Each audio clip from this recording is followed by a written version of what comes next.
As the man prepared for security, the inspector's eyes widened in shock when he saw the contents of his suitcase.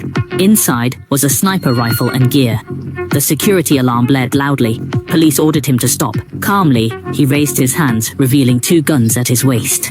Facing the stunned officer, the man merely raised an eyebrow defiantly. Guards surrounded him, thinking they caught the criminal. They'd soon regret this decision. He was taken to interrogation. The captain entered, carrying the sniper rifle. He admitted being a hitman, here for a girl. He demanded release, threatening the captain's family. His arrogant tone immediately angered the captain. But the man facing the threat said, in the next second, in a blink, he freed himself and took down all guards in the room.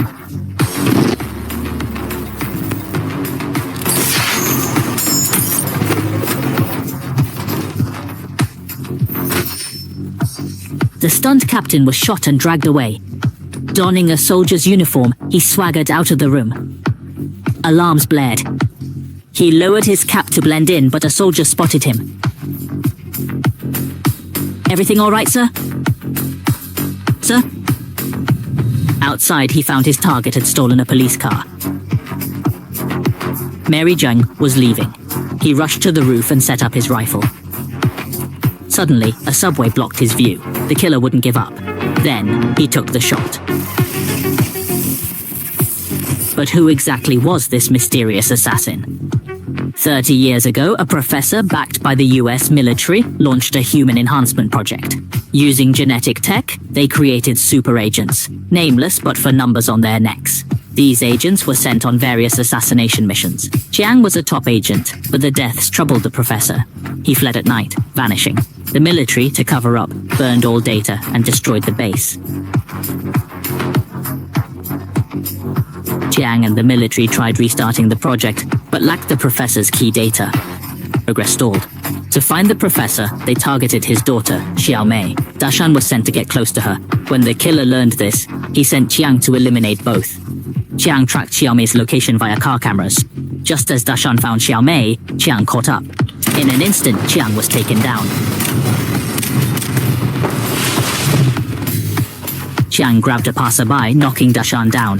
He shot, breaking Dashan's gun. Seeing Chiang aim at Xiao Mei, Dashan lunged at him. A passing subway saved them. They barely escaped, but as they boarded to flee, Chiang caught up again. Knowing he wouldn't quit, they rushed to the US embassy. Chiang fired skyward and guards subdued them. Chiang, arriving last, remained oddly calm seeing this scene. Luckily, Xiao Mei only had a minor arm injury. Time was right. Dashan began using known info to help Xiao Mei locate the professor through memory. Just as Xiao Mei was about to find her father's hideout, brother Chiang burst in. Shot twice, sending Dashan away, then knocked Xiao Mei out and carried her from the hotel. When Xiao Mei woke, she found herself tied up by brother Chiang. But instead of harming her, he gently held her hand, triggering a flood of childhood memories. She recalled meeting a boy while fleeing with her father. That boy was now brother Chiang. The professor had her behind, hoping she'd live freely. Xiao Mei learned she was part of the transformation plan. To activate her super genes, Chiang flipped a switch, maxing out power. The engine's airflow pulled everything back. At this crucial moment, the woman closed her eyes, but every rope detail appeared in her mind. The next second,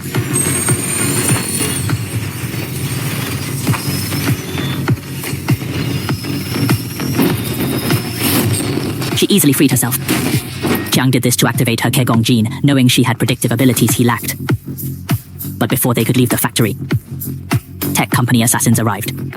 With Xiao Mei's heightened perception, they quickly dealt with several. But as she turned, she faced the resurrected Dazhuang. At this critical moment, brother Chiang finally arrived, and the two immediately sprang into action. Chiang drew his dagger to finish Dazhuang, but as he stabbed, the blade unexpectedly snapped off. With the help of a tech company, Dazhuang implanted liquid titanium and gold ash under his skin. Just as brother Chiang was about to die under Dazhuang's gun, Xiao Mei immediately pulled the trigger. Everyone thought Xiao Mei had missed, but the next second,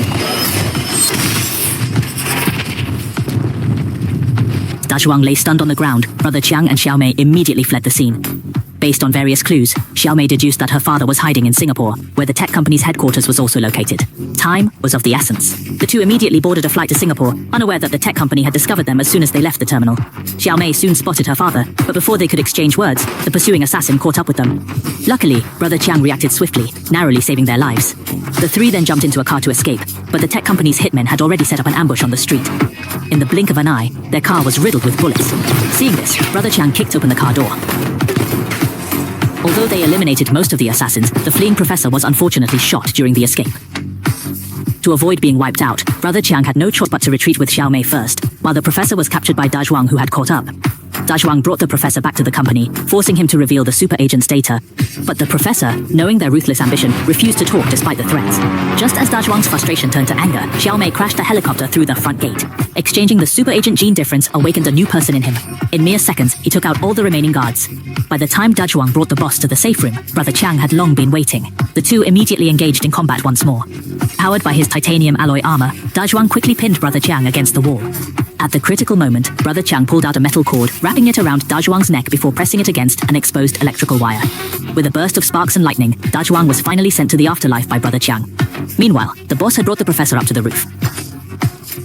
With flawless teamwork, they dispatched all the guards, but the helicopter had already taken off, leaving Xiaomei in utter despair. On the helicopter, the professor, determined to let his daughter live freely, pressed the switch on a miniature bomb.